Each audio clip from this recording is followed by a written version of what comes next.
Holidays-nale, adu namma GT Holidays da. GT Holidays, South India's #1 travel brand. You know you are special when you're with GT Holidays. தினம்தோறும் விளக்கேற்ற நல்ல எண்ணெய் இதயம் நல்லெண்ணெய். ராம ராம ராம ஹரே ஹரே, ஹரே கிருஷ்ண கிருஷ்ண கிருஷ்ண ஹரே ஹரே. ஸ்ரீராகம் தசரதாத்மஜம் அப்ரமேயம் சீதாபதிம் ரகுகுல அன்வயரத்னதீபம் ஆஜானுபாவம் அறிந்ததலாதாட்சம் ராமம் நிசாச்சரம் விநாச்சகரம் நமாமி. அஞ்சிலே ஒன்று பெற்றான் அஞ்சிலே ஒன்றைத்தாவி அஞ்சிலே ஒன்றாராக ஆறுயிர்க்காகே அஞ்சிலே ஒன்று பெற்ற அணங்கை கண்ட எல்லாரூரில் அஞ்சிலே ஒன்றை வைத்தான் அவன் மேலத்துக்காக. யோகி ராம் சரத்குமார யோகி ராம் சரத்குமார யோகி ராம் சரத்குமார ஜெய் குருராயா. அன்புக்குரிய நண்பர்களே, நிறைய அண்ணே நீங்கள் 2 பேர் விட்டுட்டீங்கன்னு நானே சமாளிச்சிடுவேன். அப்படியே விட்டுருங்க, அவர் பேச்சை கேட்காதீங்க, அப்படியே விட்டுருங்க. நிறைய ஆன்மீக சொற்பொழிவுகளை கேட்டிருப்பீங்க. இப்படி ஒரு விபரீதமான ஆன்மீக சொற்பொழிவு இப்போ தான் முதல் முறையாக கேட்க போகிறீங்கன்னு நினைக்கிறேன். ரங்கராஜ் பாண்டேக்கும் ஆன்மீகத்துக்கும் என்ன சம்பந்தம்னு ரங்கராஜ் பாண்டேக்கே தெரியல. பக்கத்தில் உட்கார்ந்துருக்கிறவங்களை யாராவது பார்த்தா ஆன்மீகவாதி மாதிரி தெரியுதா பாருங்க. இவங்களுக்கு மத்தியில் உட்கார்ந்து நம்ம எப்படி நம்ம ஆன்மீகம் பேசுறது பாருங்க. ஆன்மீகம் பேசுறதுக்கு ஒரு தகுதி வேணும்னு நான் நினைக்கிறேன். ஆன்மீகம் பேசுறது ஏன் அப்படின்னா, ஒரு கட்டுரை போட்டி, ஒரு பேச்சு போட்டி, ஒரு இலக்கியம், அதுலேயே கூட கம்பன் பற்றி வள்ளுவர் பற்றி அப்படின்னு ஏதாவது இருந்தால் கூட நல்லா படிச்சுட்டு வந்து நம்ம பேசிட முடியும். நிறைய படிச்சுட்டு நினைவுத்திறன் வச்சு பேசிட முடியும். அரசியல் கேட்க வேண்டியதே இல்லை, படிக்க வேண்டியதே இல்லை, பேசிடலாம். எந்த பிரச்சனையும் கிடையாது. கேட்குறவங்களுக்கும் புரியாது, பேசுகிறவங்களுக்கும் புரியாது, நம்ம அப்படியே சமாளிச்சிடலாம். ஆனால் ஆன்மீகம் அப்படி இல்லை. ஆன்மீகம்ங்கிறது அது ஒரு அனுபவமாக இருக்கணும். It has to be experienced. அதுக்கு பேச தெரிஞ்சா பத்தாது. நல்லா வரிசையாக பிரமாதமாக நான் பேசுவேன் அப்படின்னா அது பத்தாது. நிறைய பாசுரங்களும் நிறைய பாடல்கள்லாம் தமிழ் வாத்தியாரே சொல்லுவார். அப்போ அதுக்கு ஒரு சொற்பொழிவாளர் தேவையில்லை. நிறைய ஸ்லோகங்களை கோயிலில் இருக்கக்கூடிய குருக்களே சொல்லுவார். அப்போ அதுக்கும் ஒரு சொற்பொழிவாளர் தேவையில்லை. இந்த பக்கம் பாசுரம் சொல்கிறதுக்கு ஆள் இருக்குது, அந்த பக்கம் ஸ்லோகம் சொல்கிறதுக்கு ஆள் இருக்குது அப்படின்னா அப்போ எதுக்கு தான் இந்த ஆன்மீக சொற்பொழிவாளர் தேவைப்படுது அப்படின்னா, அந்த ஆன்மீகத்தை அனுபவமாக கொண்டு உணர்ந்து கடவுள் இருக்கிறார் அப்படின்னு நமக்கு யாருக்காவது குழப்பம் இருக்கா? இந்த ஊரில் பிறந்த ஒருத்தருக்கு குழப்பம் இருந்தது, அது இல்லை அப்படின்னு இந்த ஊரை சேர்ந்தவங்களே 1,00,000 பேர் அதை ப்ரூவ் பண்ணியாச்சு. நம்ம பண்ணாரியம்மன் உட்பட எல்லா சுற்றி இருக்கக்கூடிய அத்தனை தெய்வங்களும் தான் சாட்சி. அவங்களுக்கு ஏன் அந்த ஊர்லேருந்தே அதை காட்டியாச்சு. அப்புறம் கடவுள் இருக்கா அப்படின்னா எல்லாருக்குமே தெரியுமே, ஆமாம் இருக்கிறார் அப்படின்னு. ஊரில் இன்னைக்கு கடவுள் மறுப்பாளர்கள் கூட்டம் போட்டால் 4 கருப்பு சட்டை வருது. சபரிமலைக்கு மாலை போட்டால் 4 கோடி கருப்பு சட்டை வருது. முருகனுக்கு பச்சை வேட்டி அப்படின்னு பக்தி கூட்டம் அம்முது. யார் நேத்து வரைக்கும் கடவுளை மறுத்தார்களோ அவர்கள் நமக்கு முன்னாடி போய் கியூல நிற்கிறாங்க. அப்படி பெரிய இருக்கக்கூடிய இடத்துல கடவுளை பத்தி சொற்பொழிவு என்ன தேவைப்படுதுன்னு ஒரு கேள்வி. அப்ப கடவுளை எல்லோருக்கும் தெரியும், கடவுள் இருக்கிறார் என்பது எல்லோருக்கும் புரியும். ஆனால் கடவுளை உணர்ந்தவர்கள் எத்தனை பேர் அப்படின்னு. Have you ever realized? Have you felt? அதை உணர்ந்திருக்கிறீர்களா? ராமகிருஷ்ண பரமஹம்சர்ட்ட உங்களுக்கு தெரியும், அவர் ஒரு சாதாரணமான காளி கோயில் பூசாரி. நம்ம ஊர்ல திருமணமெல்லாம் இருக்கிற மாதிரி கோயில்கள் மாதிரி ஒரு கோயில் பூசாரி கொல்கத்தால காளி கோயில பூசை பண்றார். டெய்லி காலையில் அம்மாவுக்கு பூஜை பண்ணுவாரு, அலங்காரம் பண்ணுவார், அபிஷேகம் பண்ணுவார். அந்த அலங்காரத்தை பார்த்து மயங்கி விழுந்துருவார். தண்ணியை தெளித்து திருப்பி எழுப்புவாங்க, திருப்பி பூஜை பண்ணுவார், அலங்காரம் பண்ணுவார், இப்படி வந்து ஒரு சாதாரணமான ஒரு கோயில் பூசாரி. அம்மா மேலே அவ்வளோ பக்தி. ஒரு கோயிலில் பூசாரிங்கனால எல்லாரும் சாமி கும்பிட்டு போகிறாங்க. ஒரு விவேகானந்தர் வந்து தான் அன்னைக்கு அவருக்கு நரேந்திரன்னு பேர், இன்னைக்கு வேற ஒருத்தருக்கு நரேந்திரன்னு பேர். அவருக்கு வந்து நரேந்திரன் இயற்பெயர். அவர் வந்து சின்ன வயசு பயங்கரமா ஒரு கேள்வி கேட்கிறார். நீ இந்த கல்ல போய் நீ சாமின்னு கும்பிடுற, சாமின்னா பிரத்யட்சமா எனக்கு கண்ணில் தெரிய வேண்டாமா, என் கண்ணில் பட வேண்டாமா, நீ சாமியை பார்த்துருக்கியா அப்படின்னு பரமஹம்சர் பார்த்து விவேகானந்தர் கேட்கிறார். அவரு பெரியார் இல்லையா, அதனால நிறைய பேர் பார்த்தவர். அவர் பார்த்துட்டு உன்னைய நான் பார்க்குற மாதிரி நான் கடவுளை பார்த்துருக்கிறேன் அப்படின்னு. இது நம்மளும் சொல்லிடலாம்ல, ஏன்ட்ட நீங்க கேட்குறீங்க, நீங்க கடவுளை பார்த்துருக்கீங்களா? ஓ நான் பார்த்துருக்கேனே அப்படின்னு சொல்லிட்டு அதுக்கப்புறம் உங்கள்கிட்ட பதில் இல்லையே, அப்போ அது வந்து நான் பார்த்துருக்கலாம்ல, அது உங்களுக்கு தெரியாதுல்ல. அப்போ நரேந்திரன் வந்து அடுத்த கேள்வி கேட்குறேன். நீ பார்த்துருக்கங்கிறத நான் ஏற்க தயார் இல்லை, எனக்கு காட்ட முடியுமான்னார். நீ பார்த்துருக்கிற அப்படின்னா ரைட், ஓகே, எனக்கு காட்ட முடியுமான்னார். பரமஹம்சர் அதென்ன பெரிய வித்தை, காட்டினா போச்சுன்னு வெறும்னா தொடுறார். ராமகிருஷ்ண பரமஹம்சர் விவேகானந்தரை நரேந்திரன் என்று அழைக்கப்படுற வெறும்னா தொடுறார். அந்த அனுபவத்தை வந்து பின்னாடி விவேகானந்தரா மாறின நரேந்திரன் வந்து பெரிய பெரிய அவ்வளவு பக்கம் பக்கமா சொல்றார். அந்த கடவுள் என்பது எப்படிப்பட்ட ஒரு உணர்வு, அந்த பிரத்யட்சமா எப்படி நேரடியாக பார்க்கிறது அப்படிங்கிறத அவர் உணர்றார். நண்பர்களே, 20 வயசு வரைக்கும் குதர்க்கமாக தர்க்கம் பேசிக்கொண்டு உலகம் முழுக்க சென்றவர் 40 வயதுக்குள் தன்னுடைய இந்த பூலோக வாழ்வையை முடித்துக் கொள்கிறார் விவேகானந்தர். மிச்சம் இருக்கக்கூடிய 20 வருஷத்துல ஒருத்தர் உலகம் முழுக்க சுற்றி ஆன்மீக சுனாமி போல வந்து நிற்கிறார் என்று சொன்னால், இன்னைக்கு வரைக்கும் நூற்றாண்டுகளை கடந்த பிறகும் விவேகானந்தர் என்று சொன்னாலே ஒரு ஆன்மீக பேரொளி, எழுச்சி, இளைஞர்களுக்கான ஒரு அடையாளம். என அவர் ஒரு மார்க்கண்டேயர், 40 வயசுக்கு மேல அவர் இல்லை. இன்னைக்கு நம்ம ஒரு வயசான விவேகானந்தர் நம்ம பார்த்ததில்லை. அந்த தேஜஸ்வியா அப்படி பார்த்து கையை கட்டி அப்படி வந்து அந்த தீட்சண்யமான பார்வையோடு நிற்கக்கூடிய விவேகானந்தரை தான் பார்த்தோம். 20 வருஷத்துக்குள்ள ஒரு மனிதர் இப்படிப்பட்ட ஒரு சாதனையை செய்ய முடியுமா? நிச்சயமா முடியும். 20 வருஷத்துல நம்ம வந்து ஒருத்தர் வேற ஒரு ஸ்டேச்சருக்கு போயிட்டாரு, எங்கேயோ ரோட்ல சுத்திட்டு இருந்தா அப்படி, இன்னைக்கு வந்து எங்கேயோ வந்துட்டா அப்படி அப்படின்னா 20 வருஷத்துல அவ்வளவு பெரிய ஆள் ஆயிருக்காருன்னா அநேகமா அது அரசியல்வாதியா மட்டும்தான் இருக்க முடியும், வேற யாரும் இருக்க முடியாது. 20 இயர்ஸ்ல நம்ம முந்தானத்து வரைக்கும் சைக்கிள்ல சுத்திட்டு இருந்தா ஏழை பங்காளன் உங்கள் காலுக்கு செருப்பா இருப்பேன் அப்படின்னா இன்னைக்கு வந்து இப்படி ஆயிட்டானே அப்படின்னு சொல்லி பாத்தீங்கன்னா வந்து அரசியல்வாதியா. ஆனா ஆன்மீக உலகத்துல, அதுவும் இந்தியாவுக்குள்ள நீங்க ஆன்மீகம் பேசுறதா இருந்தா கேட்கறதுக்கு 4 பேர் எல்லா இடத்துலயும் இருப்பாங்க. நம்ம சந்திரசேகர் ஐயா சொன்னது போல எல்லா இடங்களிலும் ஏதாவது ஒரு சொற்பொழிவு நடந்து கொண்டே இருக்கும். காலத்தின் கோலம் பாருங்க. அவர் ரெஃபர் பண்ண பெயர்கள் கிருபானந்த வாரியார், கீரன், இது மாதிரி பெருமக்கள்லாம் பேசு. புலவர் கீரன் வந்து பேசினா அது கம்பரை எடுத்து அவர் வந்து கையாளக்கூடிய விதம் வந்து ஆனந்தமா இருக்கும், கேட்டுக்கிட்டே இருக்கலாம். எங்க ஊர்லலாம் நாங்கள் எல்லாருமே 51 ஆண்டாள் சன்னதி என்னுடைய அட்ரஸ், ஆண்டாளம்மா கோயில் வாசல்ல என்னுடைய வீடு. அதனால நான் வந்து அந்த வயசுல கேட்க மறுத்து ஊர் சுத்தினாலும் எனக்கு இந்த ஆன்மீகம் காதல விழுந்துகிட்டே இருந்துச்சு. அப்படி பரம காரியனரா எங்க அம்மா ஆண்டாள் வந்து ஒரு அன்பை பொழிஞ்சு ஆசீர்வாதத்தை கொட்டி கொடுத்தா.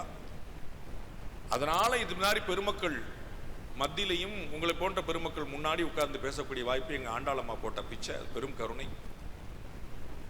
அப்ப அப்படிப்பட்ட பெருமக்கள்லாம் ஆன்மீகம் பேசுற இடத்துல எந்த ஆன்மீக அனுபவமும் இல்லாத நான் பேசுவது அப்படிங்கிறது பெரிய ஒரு காலத்தின் துயரம். கலிகாலம் வந்துருச்சுங்கிறதுக்கு இதுதான் உதாரணம்.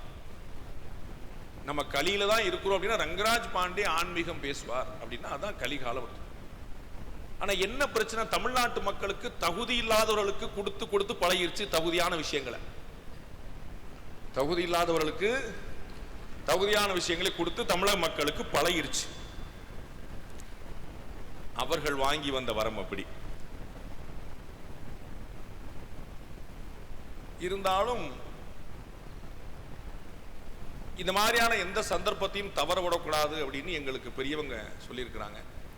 சத்சங்கம் அப்படின்னு ஒரு வார்த்தையை சொல்லுவாங்க, நல்ல மனிதர்களோடு சேர்ந்து இருத்தல் அப்படின்னு. நம்ம வீட்டில் பார்த்துருப்போம், 6 மணிக்கு மேலே விளக்கு வச்சாச்சு, தலைவிரி கோலமாக இருக்காத, பொட்டு இல்லாமல் இருக்காத, முகத்தை கழுவிக்கோ, போய் பொட்டு வச்சுட்டு வா, சாமி கும்பிட்டு வா, விளக்கேற்று, வெளியில் ஊர் சுத்தாத அப்படின்னு 6 மணிக்கு மேலே வந்தால் நல்ல விஷயம் இருக்கணும். ஒரு தப்பான வார்த்தைகள் தப்பான பெயர்கள் சொன்னால் இப்படிலாம் சொல்லக்கூடாது அப்படின்னு நம்ம சொல்லி கொடுத்தோம். அப்போ சுற்றி இருக்கக்கூடிய இந்த காஸ்மிக் எனர்ஜியில் சுற்றி இருக்கக்கூடிய தேவதைகள் நாம் எதை விரும்புகிறோமோ அதை நிறைவேற்றி கொடுப்பதற்காக, வரம் தருவதற்காக தயாராக இருக்கிறார்கள். அப்போ 4 கெட்டதை நம்ம சொன்னோம் அப்படின்னா அந்த கெட்டது நடந்துரும் அப்படிங்கிற அச்சம். கெடுவான் கேடு நினைப்பான், கேடு நினைப்பான் கெடுவான், அதான் அந்த வழக்கம். அது கெடுவான் கேடு நினைப்பான் கெடுவான். அது எப்படி கேடு நினைக்கிறவன் கெட்டு போயிடுவான் அப்படின்னு கெட்டதை நினைச்சுக்கிட்டு இருந்தா அடுத்தவன் மீது வீசி எறிய விரும்புகிற நெருப்பு முதலில் அவனிடம்தான் இருக்கிறது. அப்ப அந்த நெருப்புக்கு வெறுப்பு உணர்வோடு இருக்கக்கூடியவர்கள் மனித வெடிகுண்டுகளை போல அடுத்தவர்களை கொல்லும் முன் தான் பலியாகிறார்கள். அந்த வெறுப்புணர்வு வந்து அப்படிப்பட்டதா இருக்கு. அடுத்தவர்களை கொல்வதற்கு முன்னால் அவர்களை கொன்றுவிடு. அப்ப நல்ல விஷயங்களை பேசணும் அப்படின்ட்டு. அப்ப நல்ல விஷயங்களை அதிகமாக பேச பேச பேச பேச அதை கேட்கறதுக்கு 4 பேர் இருந்தால் கூட அதை பேசிக்கிட்டே இருக்கணும். அதை கேட்கக்கூடிய இந்த தேவதைகள் ததாஸ்து அப்படின்னு சொல்லி அப்படியே ஆகட்டும், நல்லதே நடக்கட்டும் அப்படின்னு ஆசீர்வாதம் பண்ணும்போது நல்லது நடக்கும் அப்படிங்கிறது நம்முடைய நம்பிக்கை. விவேகானந்தர் வந்து 20 வயசுல 20 வருஷத்துக்குள்ள செஞ்ச விஷயங்கள் எங்க பேசினாரு? நம்ம ஊர்ல பேசியிருந்தா இவங்கள மாதிரி பெருமக்கள், எல்லாவற்றையும் ஆதரிக்கக்கூடிய பெருமக்கள், நிச்சயமாக டாக்டரை போல, சகோதரரை போல, நண்பர்களை போல எல்லா பணிகளையும் சின்ன வயசுலேயே அவ்வளோ ஆன்மீக பணின்றாங்க. இவங்க வந்து அவ்வளோ குளங்களை தூர்வாரி இருக்காங்க. டாக்டர் வந்து அவ்வளோ பெரிய ரெக்கார்ட் பண்ணியிருக்காரு. சந்திரசேகர் ஐயா பற்றி சொல்ல வேண்டியதே இல்லை. இப்படி பெருமக்கள்லாம் வந்து எல்லாவற்றையும் ஆதரிச்சு வந்து வலது கை கொடுப்பது இடது கை அறியாத அளவுக்கான ஒரு கர்ணனின் வாரிசுகளாக இந்த சமுதாயத்துக்கு நம்மால் ஆண்டதை செய்தே ஆக வேண்டும் என்று அவ்வளவு பேர் இருக்கக்கூடிய இடத்துல பேசுறது பெரிய விஷயம் இல்லை. ஆனா விவேகானந்தர் எப்படி உலகை ஆட்கொண்டார்னா, கடவுளை பற்றியே உணராத, தெரியாத, இன்னும் சொல்ல போனால் கடவுள் மீது துவேஷம் கொண்ட, இன்னும் சொல்ல போனால் இந்தியா பற்றியும் இந்து மதம் பற்றியும் எந்த நம்பிக்கையும் இல்லாத தேசங்கள்ல போய் கோலச்சிட்டு வந்தார். அங்க அவர் ஏத்துன கொடி இன்னைக்கு வரைக்கும் நமக்கான ஒரு பெரும் வெற்றியா இருக்கிறது. அந்த நரேந்திரனும் இந்த நரேந்திரனும் என்ன செய்தார்கள் அப்படிங்கிற நீங்க பார்த்துக்கணும். வெளியில நம்ம வாங்கக்கூடிய பேரு உள்ள வந்து ஒரு பெரிய அளவுல கொண்டு வந்து சேர்க்கு. சிகாகோல இதே பிப்ரவரி மாதம் நாமெல்லாம் கொண்டாடி கொண்டிருக்கக்கூடிய காதலர் தினத்தை ஒட்டி தான் விவேகானந்தர் அந்த ஆற்றல் மிகு உரையாற்றுகிறார்.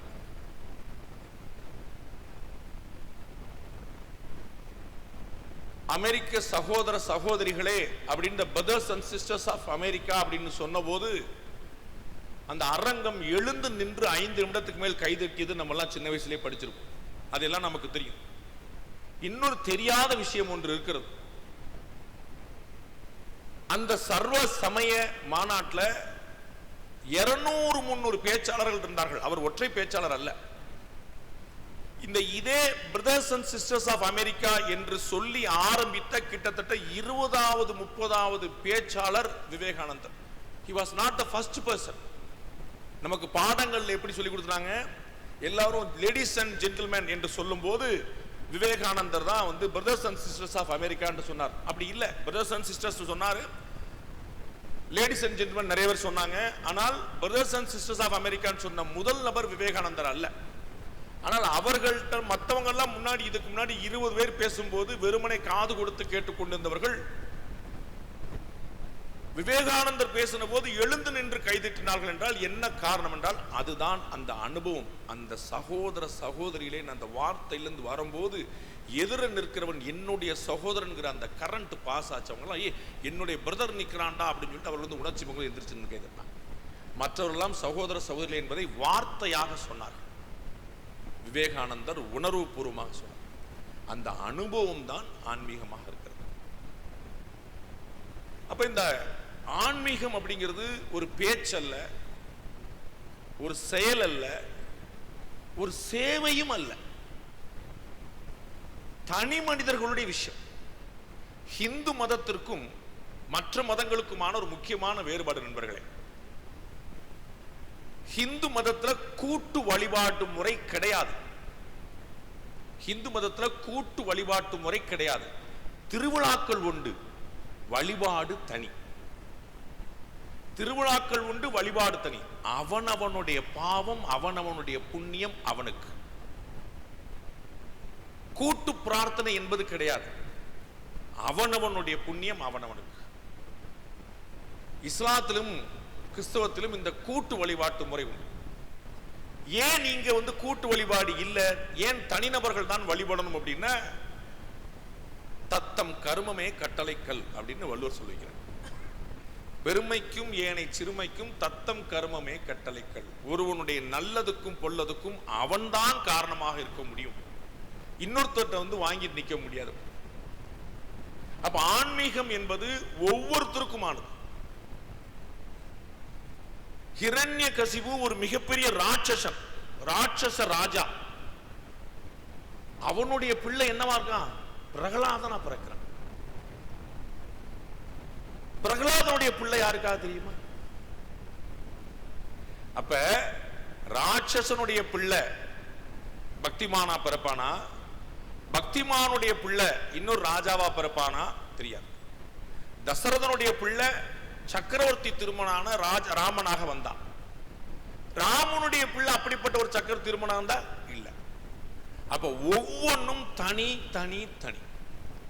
இது ஒட்டுமொத்தமாக எல்லோரும் சேர்ந்து நான் ஒரு பெரிய ஆளு, இன்னொருத்தர் பெரிய ஆளு, அடுத்த ஒரு பெரிய ஆளுன்னு சொல்றதுக்கு ஆன்மீகம் வாரிசு அரசியல் அல்ல.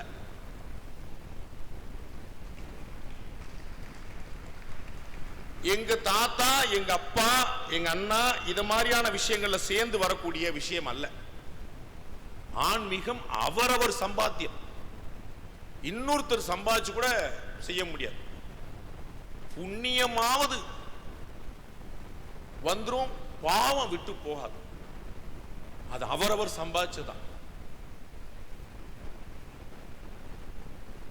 ஏன் இந்த பக்தி பெருகி இருக்குது, கடவுளுடைய காலை பிடிச்சிட்டு நிக்கிறோம், ஏன் அநேகமா பெரும்பாலும் புலம்புறோம் அப்படின்னா, நம்ம எல்லாம் இந்த ஜென்மத்துல என்ன செய்யறோம்னு ஓரளவு தெரியும். நான் போன ஜென்மத்துல என்ன செஞ்சோம்னு தெரியாது. அடுத்த ஜென்மத்துல என்ன செய்ய போறோம்னு தெரியவே தெரியாது. ஆனா இந்த அக்கவுண்ட் ஜென்ம ஜென்மமா ஜென்ம ஜென்மமா கேரி ஆன் ஆயிட்டே இருக்கு. நம்ம கண்கூடா பார்க்கிறோம்.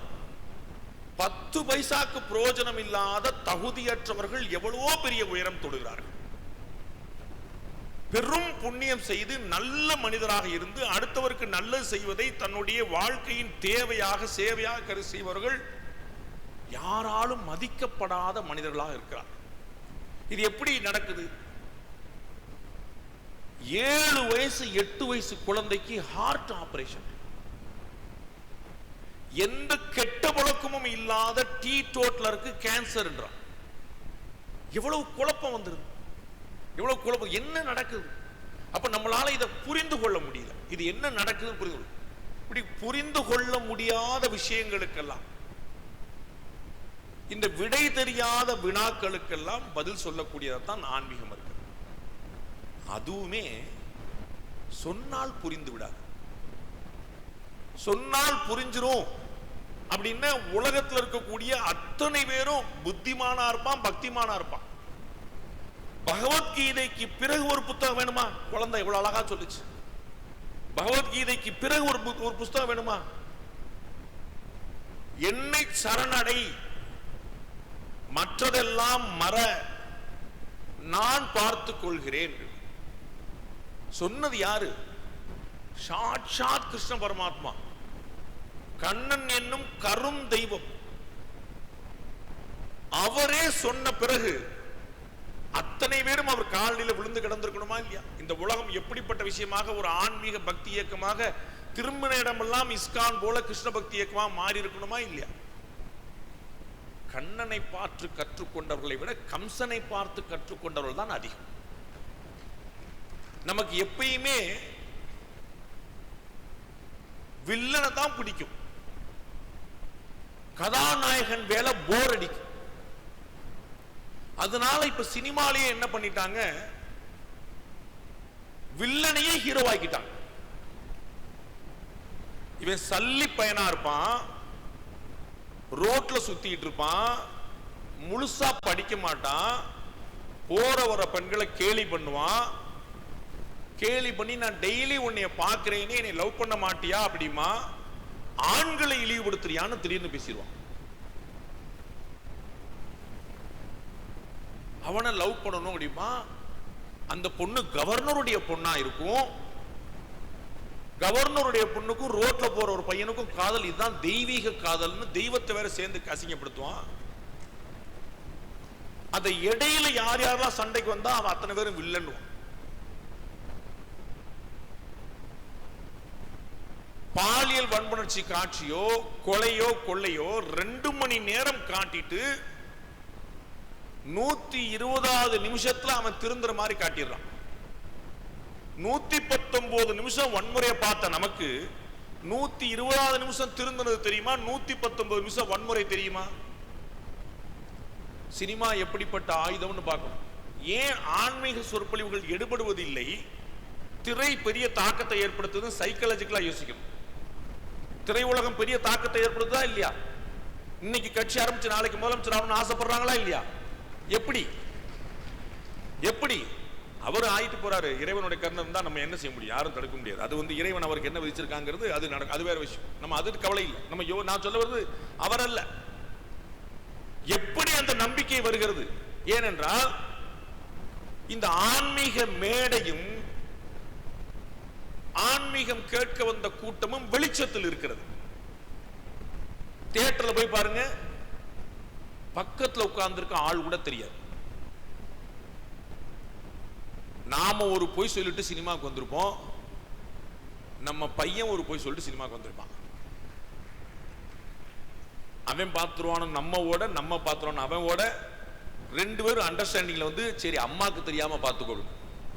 நம்ம ஒண்ணு வந்துட்டோம், அவ்வளவு இருட்டு. அப்ப 70 mm படம் க்ளோஸ் அப்ல முகம், நாமெல்லாம் இருட்டு. அப்ப அங்க பேசுற ஒவ்வொரு வார்த்தையும் டயலாக் ஒன்னொன்னும் பஞ்ச் டயலாக்கா மாறுது. அதுதான் நமக்கான புதிய கீதையாக இருக்கிறது. அப்ப இந்த வெளிச்சத்தில் கேட்கக்கூடிய விஷயங்கள் உள்ளே இறங்குவதை விட இருட்டில் நாம் உட்கார்ந்திருக்கும் போது உள்ளே இறங்கக்கூடிய விஷயம் ஆழமா இருக்கு. நம்ப மாட்டீங்க நண்பர்களே, இதை ஹிட்லர் சொல்றான். மேடை பேச்சு எப்படி இருக்கணும்னு சொல்லும் போது, ஆட்டி ஆட்டி கைய ஆட்டி ஆட்டி பேசு, அசைஞ்சு அசைஞ்சு பேசு, நீ வெளிச்சத்துல இரு, கேட்கிறவன் இருட்டுல இருக்கணும்ன்றான். ஹிட்லர் சொல்றான் சார். இப்ப தெரியுதா திரை ஏன் இருக்குதுன்னு? நம்மளை இருட்டிலேயே வச்சிருக்கிறதுக்கு ட்ரை பண்றாங்க. 2.5 மணி நேரம் தியேட்டருக்குள்ள இருட்டுல இருந்துட்டா பத்தாது, வெளியே வந்து அந்த இருட்டு கண்டினியூ ஆகணும். விடியல கண்ணிலே காட்ட மாட்டேன்றாங்க. நான் ஆன்மீக சொற்பொழிவு பேசிட்டு இருக்கிறேன், நீங்க நான் விவேகானந்தர் பத்தி பேசினா கைதட்ட மாட்டேன்றீங்க, நான் விடியல காணுச்சுன்னா கைதட்டுறீங்க. அப்போ வந்து ரெக்கார்ட் பண்ண என்ன நினைப்பாங்க, இவன் ஆன்மீக பேசுற மாதிரி வேற ஏதோ பேசிட்டு வந்திருக்கான்னு நினைப்பாங்க இல்லையா?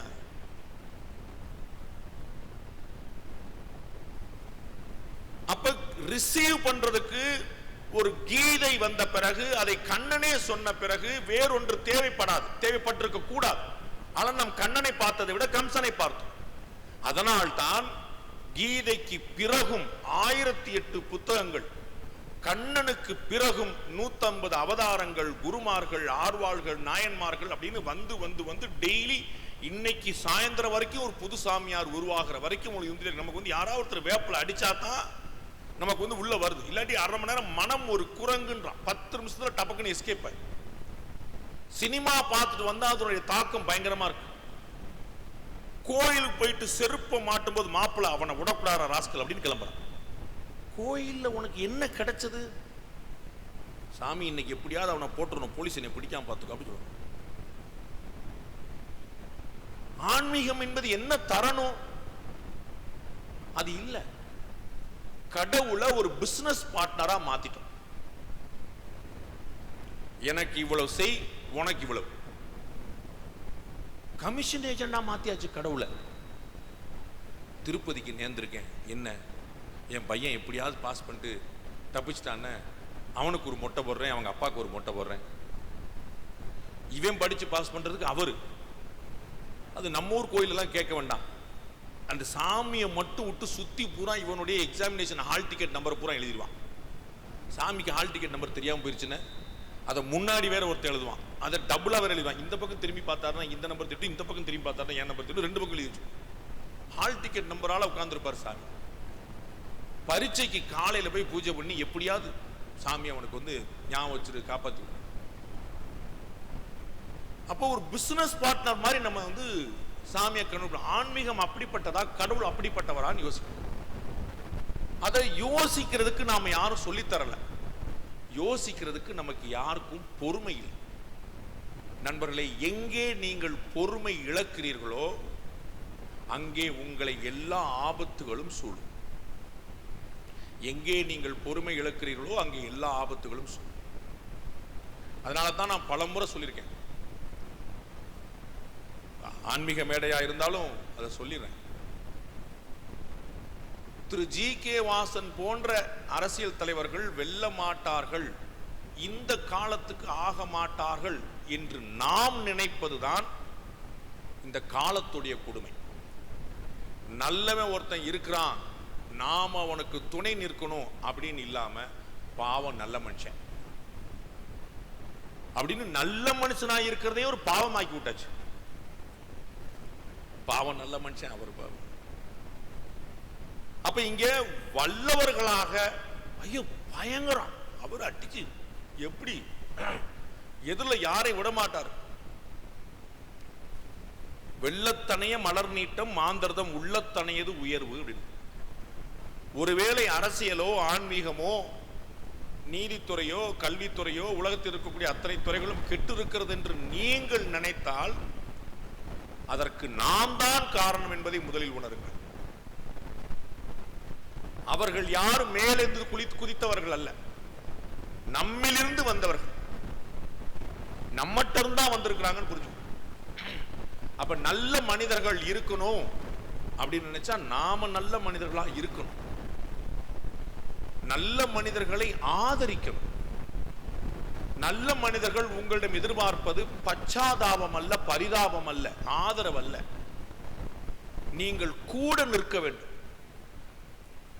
ஒரு அருமையான ஒரு மேல்நாட்டு கவிதை. முதலில் அவர்கள்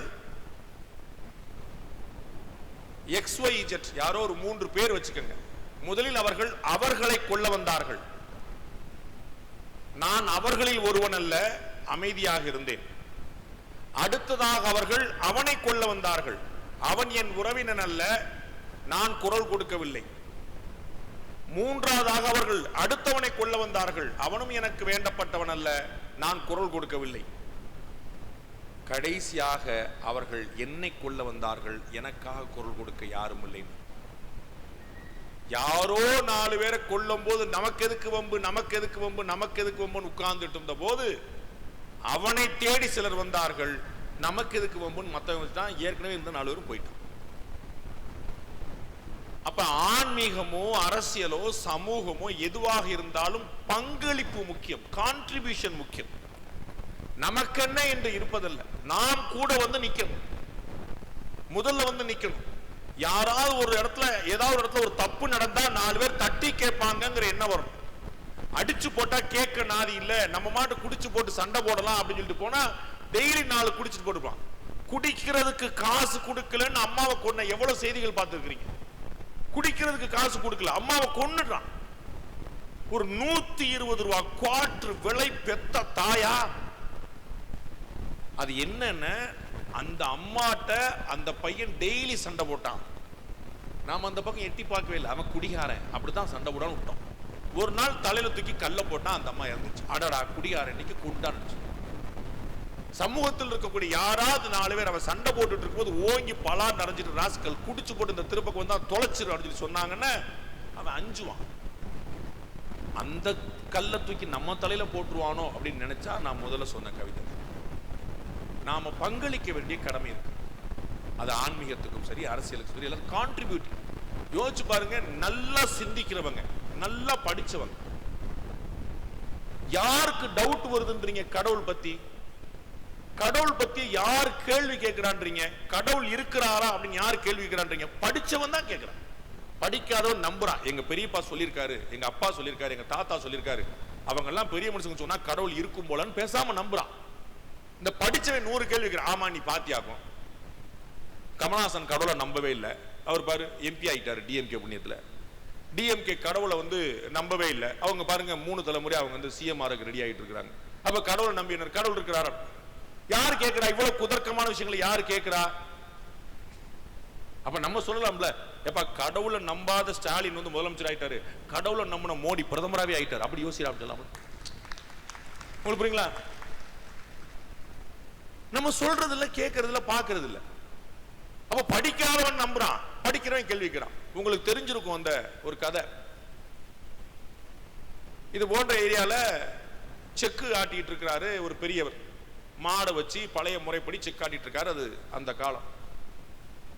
மாடு ஆட்டிட்டு இருக்கு, போயிட்டு இருக்காரு. பையனை பெரிய படிக்க வச்சாரு. டவுனுக்கு போயிட்டு சிட்டிக்கு போயிட்டு படிக்க போயிட்டு வந்துட்டான். வந்து பாக்குறான், மாடு செக்கு ஆட்டிட்டு இருக்கு, செக்கு ஓடிட்டு இருக்கு, உள்ள அரைச்சிட்டு இருக்கு, அரவை ஓடிட்டு இருக்கு, என்ன வந்துட்டு இருக்கு. அங்க யாருமே சுத்தி இல்ல, அப்பா இல்ல, யாருமே இல்ல, போயிட்டு அப்பா ஏதோ உள்ள போய் வேற காரியம் பண்ணிட்டு இருக்காரு, அம்மா வேற ஏதோ பண்ணிட்டு இருக்காங்க. அப்பாட்ட போய் கேட்கிறாப்பா, அந்த மாடு சுத்திக்கிட்டு இருக்கு, அது யாரும் பார்க்க வேண்டாமா, அதுவா போயிட்டு இருக்குமா? ஆமா அதுவா போயிட்டு இருக்கும்டா, அது சுத்தி சுத்தி அதுவா வந்துரும்டா, செக்கு மாடுறா சுத்தி சுத்தி வந்துட்டே இருக்கும்டா. எப்ப அது ஒரு மாதிரி நின்றுச்சுன்னா உனக்கு எப்படி தெரியும் அப்படின்னு. சுத்திட்டே நின்றுச்சுன்னா எப்படி தெரியும்? அதுக்கு கழுத்துல ஒரு மணி கட்டி இருக்கேன்டா, அது மாடு சுத்திட்டே இருக்குண்டா, மணி சத்தம் கேட்கல, நின்றுச்சு நினைச்சிட்டு பார்த்துட்டு ஹாய் ஹாய் சொன்னா திரும்பி போயிருண்டா.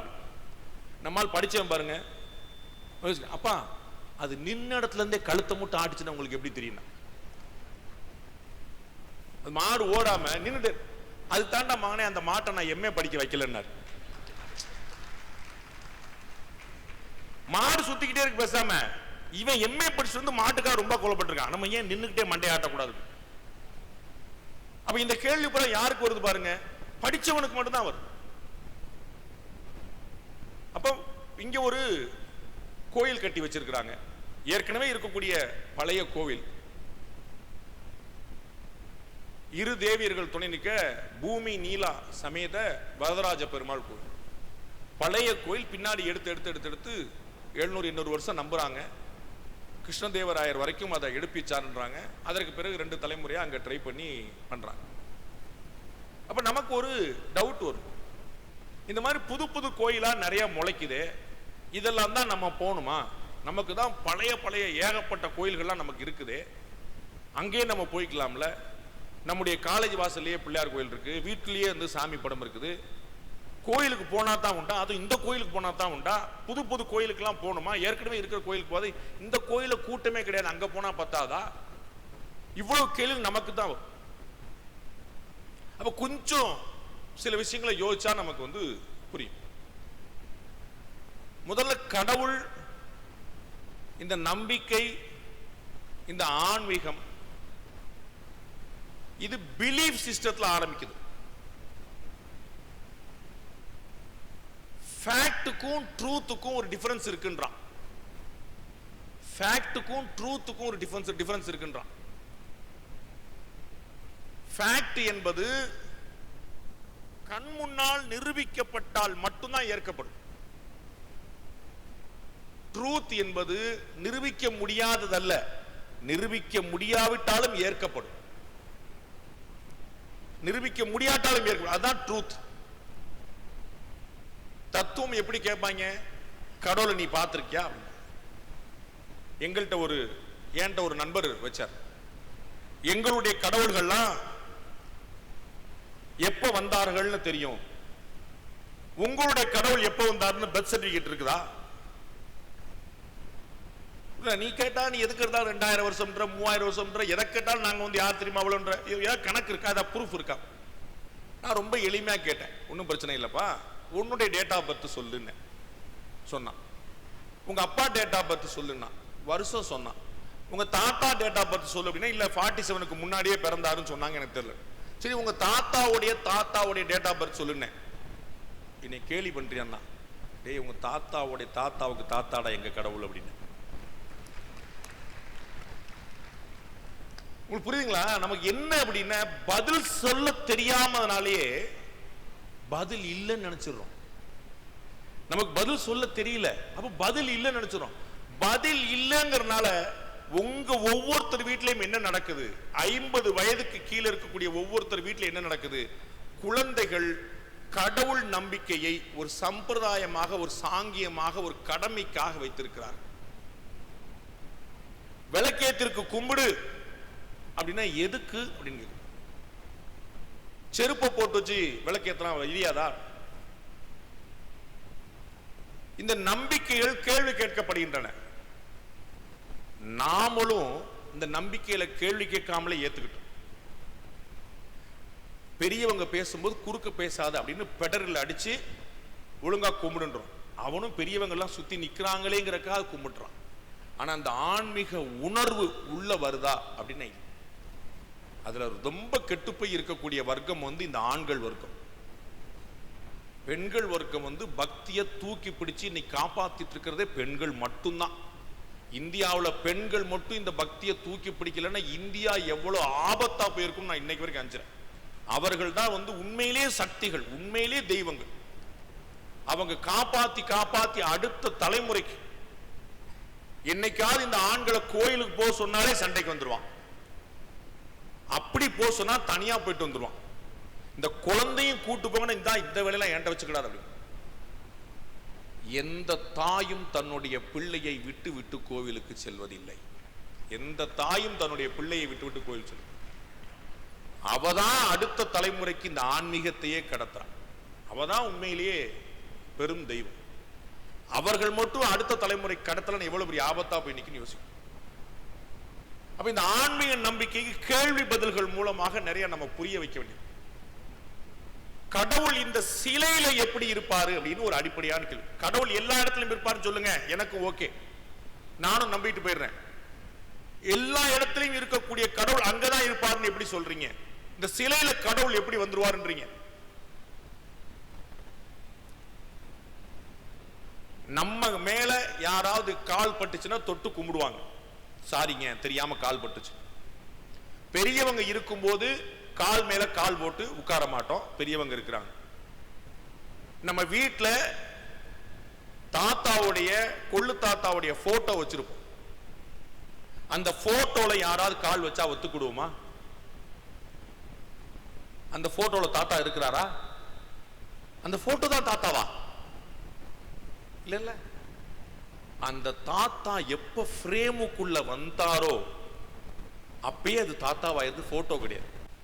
கடவுள் இல்லை கடவுள் இல்லை என்று சொன்னவர்கள் அவர்களுடைய சமாதிகளை வழிபாடும் இடங்களாக மாற்றிவிட்டார்கள். புரியுங்களா? முன்னோர் வழிபாடு நம்முடைய கணக்கு தான், நம்மகிட்ட இருந்துதான். எங்க அண்ணன் ஏவ வேலு கலைஞருடைய சமாதியில பஜனையே பண்ணிட்டார். உண்மையிலேயே உங்களுக்கு தெரியும், ஒரு நாயுடு சமுதாயத்தை சேர்ந்த நாயுடு சமுதாய மக்கள் வந்து பக்தியில யாருக்கும் குறைந்தவர்கள். அது கீர்த்தனை பஜனை நிறைய பண்ணுவாங்க. போய் பிரமாதமா பண்ணிட்டார். அப்ப அந்த இடத்துல அவர்கள் இருக்கிறார்கள் நம்புறோம். அப்ப இந்த இடத்துல ஒரு ஆவாகனம் பண்ணி வைக்கப்பட்ட இடத்துல உங்களுக்கு தெரியும் இல்லையா, நீர் ஒரு மின்சாரம் கடத்தி, நீர் ஒரு மின் கடத்தி. ஒரு பெரிய அண்டா, அண்டாவின் அந்த முனையில கரண்ட் வைக்கிறீங்க, இந்த முனையில கை வைங்க அப்படின்னு என்ன செய்வோம்? அண்டாவின் அந்த முனையில தான் கரண்ட் இருக்கு, தண்ணி அண்டா இருக்கு, ஃபுல்லா தண்ணி இருக்கு, அதுல நம்ம கரண்ட் வைக்கிறோம். அந்த முனையில தான் கரண்ட் வச்சிருக்கு, நீ இந்த முனையில தண்ணியில கை வைப்போமா? வைக்க மாட்டோம். ஏன்? இவ்வளவுதான். இந்த கும்பாபிஷேகம் அப்படின்னு சொல்லக்கூடிய, சம்பிரோக்ஷணம் அப்படின்னு சொல்லக்கூடிய குடமுழுக்கு விழாக்கள்ல என்ன நடக்குது? அந்த காஸ்மிக் எனர்ஜியை அந்த குடத்தில் இட்டு அந்த குடத்தின் மூலமாக இந்த கும்பத்தில் நீர் வழியாக கடத்துகிறார்கள். அது கடைசி வரைக்கும் கீழே வரைக்கும் வந்து நிற்க. இங்க மூலவர் எங்க தெய்வம் இருக்காங்க. எல்லா கோவில்லையுமே மூலவர் உற்சவர்னு 2 பேர் இருப்பாங்க. உற்சவர் வெளியே வருவார், மூலவர் வெளியே வர மாட்டார். ஆக்சுவலா பவர் வந்து இறக்கப்பட்டது அந்த மூலவருக்கு தான், அங்கேயே நிற்கிறதுக்கு தான் அந்த பவர் இறக்கப்பட்டது. ஆனா எப்பயுமே நமக்கு தெரியும்ல, அப்பா வெளியில பயங்கரமான ரவுடி மாதிரி தாதா மாதிரி இருப்பார், யார் தெரியுங்களா பார். ஆனா பவர் எல்லாம் மூலவரா இருக்கக்கூடிய அம்மாட்ட தான் இருக்கும். அம்மா எதுவும் சொல்ல மாட்டாங்க. அம்மா நம்ம வீட்டுல அவர்கிட்ட கேட்டுக்கங்க அப்படின்னு சொன்னாலே பெர்மிஷன் கிடையாதுன்னு அர்த்தம். நான் அப்படி சொல்ல முடியுமாங்க? அவர்கிட்ட கேட்டுக்கங்க அப்படின்னா நம்மளுக்கு தெரிஞ்சிடும், ஆஹா மேட்ரு இந்த பக்கம் வந்துருச்சே, நம்மளே கீழ் கோர்ட்டாச்சு, அதான் சுப்ரீம் கோர்ட்டு, கீழேயே விசாரிச்சுக்கோங்க அப்படின்னா நீ சொல்லி பாரு, நீ தான் தைரியமான ஆளாச்சு.